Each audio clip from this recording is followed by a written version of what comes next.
What is going on, ladies and gentlemen? Welcome back to the channel. Welcome back to another edition of Beyond the Universe, a special edition where I give a behind the scenes look of everything that went down with the recent release that I did. I did it with the Royal Rumble, I did it with Carnage Gold Rush, and now I'm doing it with WrestleMania. WrestleMania Atlanta was a massive two-part season finale for the WWE 2K Universe Mode series that I have on this channel. If you are new to the channel, my name is... what is my name?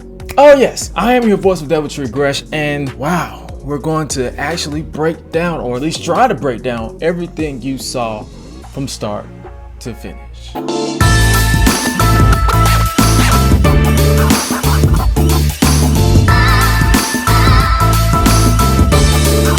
lot of people have been waiting. For those who are a fan of the series, they've been waiting non-stop for WrestleMania, and I couldn't just give you something that was just lazy. I feel like if I would have just dropped something, I would have simulated something, I would just gave you something, and people would have been highly disappointed. They would have been like, it would have been like everything you've probably already seen before. I couldn't do that. I won't do that. I never will do that to you. So what did I do? I took my time. I broke it down because a lot of people were asking the first question, why did you convert it into a two-part episode as opposed to just one long episode? That's it right there. A long episode. Who is going to sit through because when I did the time, when I crunched the time together, after I do this every time I'm editing. So when I crunched the time, because when I timed the first episode and the second episode, I knew it would be close to 4 hours. I already knew. Who's gonna sit through a 4-hour episode and not get bored or not tune out? I'm looking at the longevity of, I'm looking at it from a YouTube standpoint, and I'm looking at it from a fan interest standpoint. YouTube standpoint, the shorter the better. You can get people to sit through, because I got a decent amount of number of people sitting through both nights. We didn't go below we didn't go below 20 either night, which was incredible on its own. So I looked at it from a YouTube standpoint. If I won't sit through a 4-hour video, I know you guys are.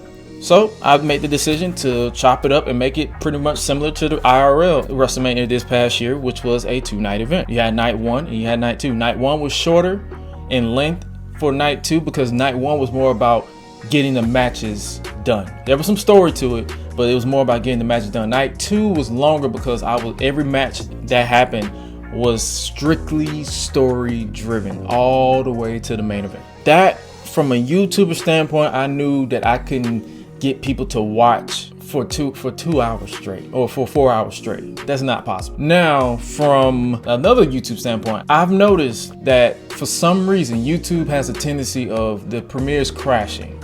That was another factor I had to put into the video as well, into the thought process. YouTube has a tendency, it happened to MERSYT13, it happened to JRJ, it happened to Film Pro, it even happened to Third Strike.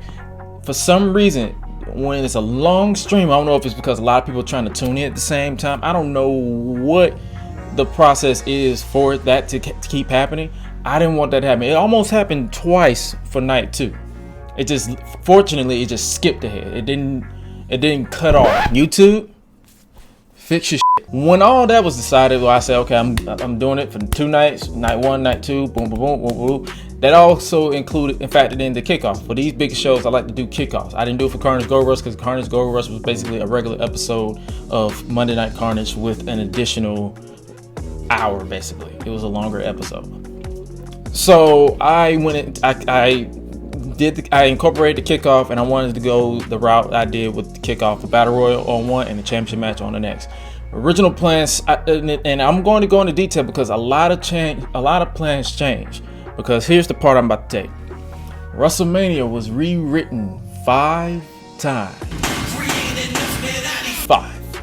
Yes. Not 3, not 2, 5. Now, I'm going to explain why that was a factor. The reason why I've rewritten WrestleMania more times than probably, Vince wrote it more times than I probably have. But the reason why I rewrote it is because, for one, the main event for night 2, I was flipping back and forth between the winner, and then also with a lot of people, IRL aspects happened. A lot of people got released. A lot of people it's like there's the possibility of WWE 2K22, because I'm getting 2K22 on PC. I don't know if it's moddable. I don't know if we'll be able to mod it. So I just said, you know what? I'm just going to put these guys on the injury reserve list. Spoiler for those who haven't seen it. Put these guys on the injury reserve list, but also have a possibility of them coming back if PC is moddable for 2K22. Where do I see this series going for? For starters, there will be a season 11. Don't worry. Universe mode is not going anywhere. The one thing I've learned is to never forget where you came from. I know that sounds cliche. It is. But I started on this YouTube journey mainly because of Universe mode, because I was just doing something on my Xbox, and I was streaming on Twitch, and then I converted the episodes to YouTube because I didn't have software at the time. And then I just said, you know what, I might do this full time. Whatever. I contracted a following. I did y'all dirty when I converted the channel to a podcast only channel. I apologize. I still apologize. I'm back to doing gaming content. Hopefully with these new games coming out, AEW console game, AEW GM, the wrestling code, WWE 2K22, and so many other games and ventures I might add to this channel. I'm back to doing wrestling only content for this particular channel. So, hey, thank you. Recently I did a post on the community tab for YouTube. I said, with WrestleMania Atlanta officially in the history books, first off, thank you for your time and support on this project. As a team of one, which is true for now, it means the world. It really does. Now on to the usual Beyond the Universe special, as I am doing right now, where I break down the thought process that went into this videos, or those videos that you just particularly finished watching. If you will, comment below with what you would like to know. And I gave examples. Nothing's off limits, and I got some 5 comments. I'm actually blind react to this, so here we go. Shout out to Wolfie, my boy. Gonna put my boy over. What went into choosing Sonic Wolves to do the ring announcing for the entire event? It truly made the pay-per-view feel different. Well, I'm going to tell you a little brief summary of how it came about. I was streaming on Twitch, which I will be back to doing it at some point in the future, and someone commented, I believe it was Yeet, who commented, and he was like, so what's up with what's the deal with your WrestleMania, blah blah blah. And I was like, and I don't know how that thought process came about. It just came across my head. I said, I feel like some WrestleMania is going to be missing something. Maybe I should do a ring announcer. And he was like, it's a good idea. So I just put it on Twitter, and I just said, okay, here, whoever wants to do a ring announcing, just send me a snippet of what you do. You were announcing whatever, just freestyle. Just send me a snippet. Sonic sent me a snippet, and this man blew me away. I was like, bro, I was not expecting this to sound that good. And it was. I was like, okay, I gotta get you on. So, whoop de whoop. I said, it takes the load off of me as far as like commentating, because sometimes you have to commentate for a extended period of time, like to avoid copyright, because of the copyright music that you use in game is basically mostly WWE music. So I'm like, okay, this will take the load off of me from basically filling time, because I feel like a lot of my flaws with commentary is I'm always talking about nonsense, or I'm dragging stuff out, whereas I wanted to feel as realistic as possible. So I got Sonic to do the ring announcing for both nights, and if the stars align, I will bring him on full time as far as doing my ring announcing for this particular series. Next up, Coltrane. I would like to know how the set came to be. It's pretty much like a two-parter.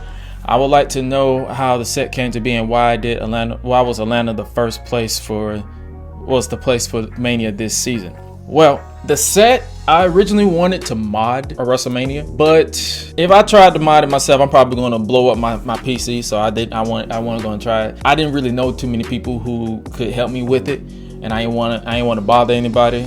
And I'm like, you know what? I don't have time to sit down with these people, because I got other editing, I got other projects outside that I have to take care of. So I was like, you know what? I'll just create it in community creations, and I'll just design the graphics, which for those who don't know, any custom graphics, like anything that you haven't seen on 2K mods, which is basically where I go to heavy for anything that is 2K modding. Anything like Roman Reigns graphics, Apollo Crews, any member of the Beatdown Corporation, all their graphics outside of Bianca, I've designed myself. So Atlanta was the place for Mania this season, because it's my hometown. Like, I love Atlanta.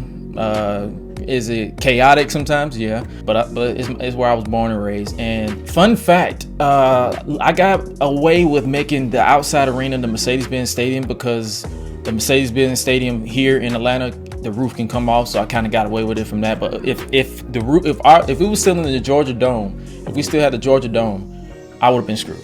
I would have had to do just a basic arena, but that's what we got. He said, also, what your thought process of having Cruz retain and not lose the belt in the main event? Well, this comes down to me rewriting WrestleMania 5 times, because I can just tell you right now, because plans change, obviously. The original plan was for Daniel Bryan to win the world title due to screwy finish. I didn't want too much of a screwy finish for Mania. So that was the original plan. I didn't want a screwy finish because I had Bianca retain her title via she countered the moonsault into the KOD, which I enjoyed cutting because it proved her strength as this dominant, and she's built different. I'm probably gonna design a shirt for her that says built different. But I was originally going to have a Daniel Bryan win, and then I said, you know what, I'm not going to do that. I'm going to have it between Apollo and Pete Dunne, because at one point in the first script, Daniel Bryan won. The second, third, and fourth script, Pete Dunne won, and the fifth was Apollo. And the reason why I went with the fifth instead of the fourth is because Pete Dunne, I want him to have his ultimate comeback story for one-on-one and not a triple threat. So I basically just extended the inevitable. At some point in my series, Pete Dunne will become world champion. It's all about when I decide to execute. I got that. That's one of my bullets in the chamber that I'm going to shoot for at some point. More than likely, it might be a year-long thing. Survivor Series. I don't know. Nothing's final, so don't quote me on it. But I want to do that at some point. But the reason why I settled with Apollo Crews retaining is because I want him to be a dominant champion. So to the point where when he is beaten, it's going to be worth something. He's not going the Roman Reigns route where you're going to acknowledge me. Like, I'm still building Roman Reigns as well. It's the way this WrestleMania is set up is I'm building multiple challenges for Apollo to eventually take down before falling into the inevitable. And when it happens, it will happen, and I probably will lose my mind because it'll be a big deal. I'm making it the biggest deal possible. Now, I know some people out there saying, but didn't Murphs do something similar to Apollo? Probably not. I don't really know. For this particular story, it's so simple to book. It really is. So my decision was simply because Apollo, I needed him to have a dominant reign. He's been champion since Survivor Series, so I wanted to make it at least until Survivor Series next year, if not prior.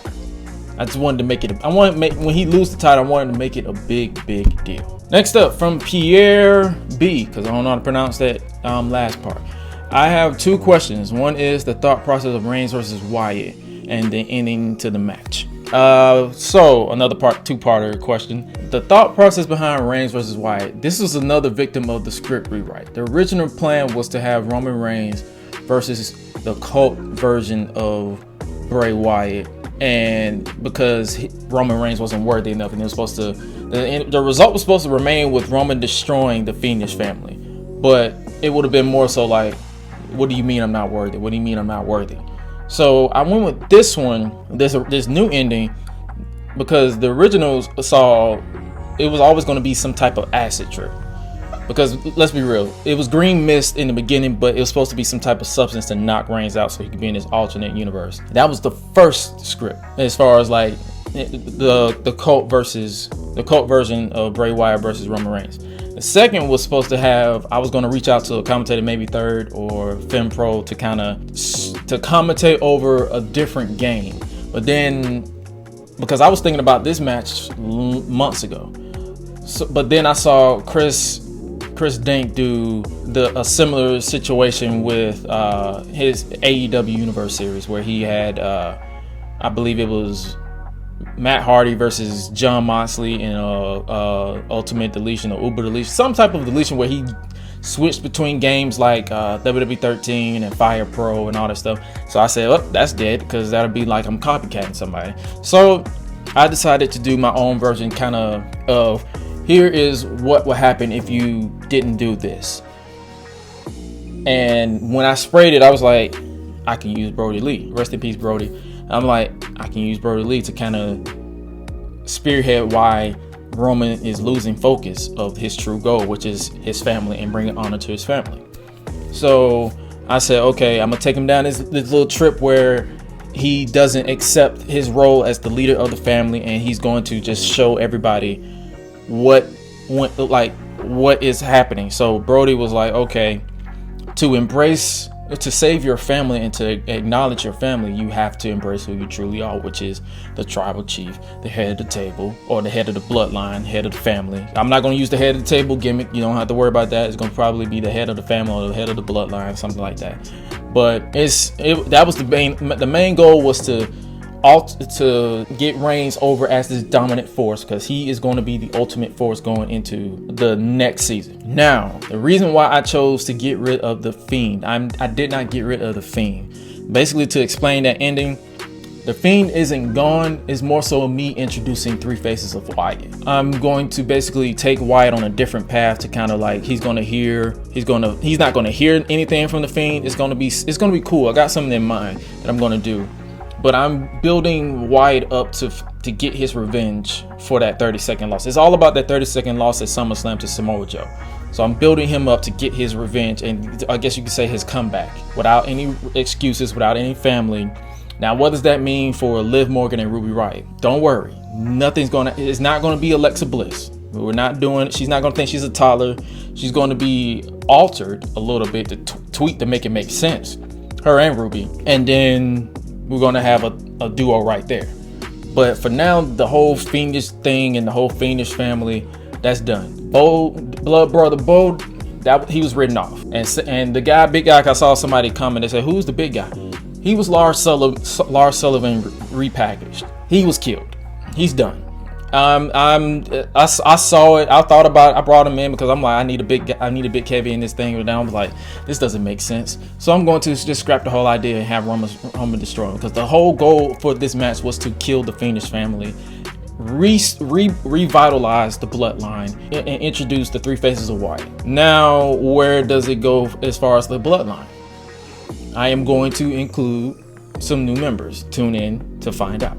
Now, the second part, it says, and the Antichrist Seth Rollins, spoiler, the Antichrist Seth Rollins now taking control of the Order, which I am very interested in seeing where it goes. Yes, the goal, fun fact behind the scenes, me and Third, we was chatting up, I think when I first introduced the Order, he was like, this like three egos, ego. I said, yeah, you're right, I'm about to make it work. So I made it work for a good bit. The interest in Jeff Hardy leading the heel faction wasn't really there. So I said, okay, you know what? Plan B, which is Seth Rollins' go-to. Plan B, Seth Rollins take control. Now, the decision to include the War Raiders was not a last minute, but it was in the back of my head, because I wanted the War Raiders to be tied to something meaningful. So I'm going to basically, because if you keep in mind, they lost the tag team tournament. So I'm going to make that a big deal about why they joined the Order. So my decision was really simple. I prefer Seth Rollins as the leader of the faction as opposed to Jeff Hardy. And I'm kind of a fan of No More Words, so I kind of just want to have a reason to bring back No More Words. So Jeff Hardy's going to be a babyface going forward, and Seth Rollins will be basically the heel and in charge of the Order. And it was a pretty simple thing. Seth Rollins to me is better as a heel than a face anyway. Christian Butler. He said, a new breed of evolution with a new leader to lead the group. That is the Beatdown Corporation. I'm sorry. I get what you're saying. I get what you mean, but a new breed of evolution is pretty much every 4 to 5 man group in existence now. You have the Beatdown Corporation, which is pretty much evolution, because the majority of them hold the gold outside the TV title. And then you have the Order, which is kind of a 4-man group as well. Seth Rollins, the leader, Karrion Kross, the heavy, and the War Raiders, the tag team. And then you have, I'm missing the group, the Rebellion. You have Daniel Bryan, the leader, Aleister Black, the Dark Horse, Rusev, the Brute, And you have Zack Ryder, the I guess you could say the young boy who's pretty much the TV title level, and then you have the tag team of Wade Barrett and Chad Gable, two brutal and calculating and ruthless individuals. So it's so many groups that you can kind of say there's a new breed of evolution, but this is what I feel like is the new breed of evolution, which is the BDC. And then Benji, I hope I pronounced that right. I was wondering your thought process on the ending to the Rollins and Rush bout. Like I just said, I wanted to the original plan was for Blackheart to go over Seth Rollins, but then when Leo announced his retirement, I had no desire to push him anymore. It was more so like, okay, he's about to retire in real life, so I might as well just write him out in here. That was my thought process. So I said, okay, here we go, Rollins over Rush, simple. More so with the turn of power towards, like I just basically said, he had the same question as Pierre. That was pretty much my decision. The order is now under the control of Seth Rollins. Now the future. Yep, season 11 is coming very, very soon. The ball is rolling. And as far as the 2K stories, I will more than likely save that for 2K22. I'm gonna give 2K22 something, and that's gonna be the 2K stories. I'm gonna do that. I'm gonna save that for 2K22. But I've pretty much given you my thought process behind everything. Hopefully, if you guys got any more questions, don't be afraid to ask me in the comment section, and I will gladly explain. New season of Universe Mode is coming very, very soon, and I will catch you guys very, very soon. Make sure you guys stay safe out here in these streets. Please stay safe, whether it's vaccinated or not. Please just stay safe. And remember to always eat, sleep, flex, and repeat. What am I doing? Peace. If you made it to this point in the video, I would like to shout out my Patreon backers. Without you guys, I would not be where I am today. Thank you. I ain't giving no chance like this. Ride Lesnar on the beast. Eat, sleep, flex, and repeat. Whole new swag with a price on the tag. Coming live from the west to the east. Better recognize on the mouthpiece. See the power level gotta increase. Bringing content on a daily. Feeling like Gresh.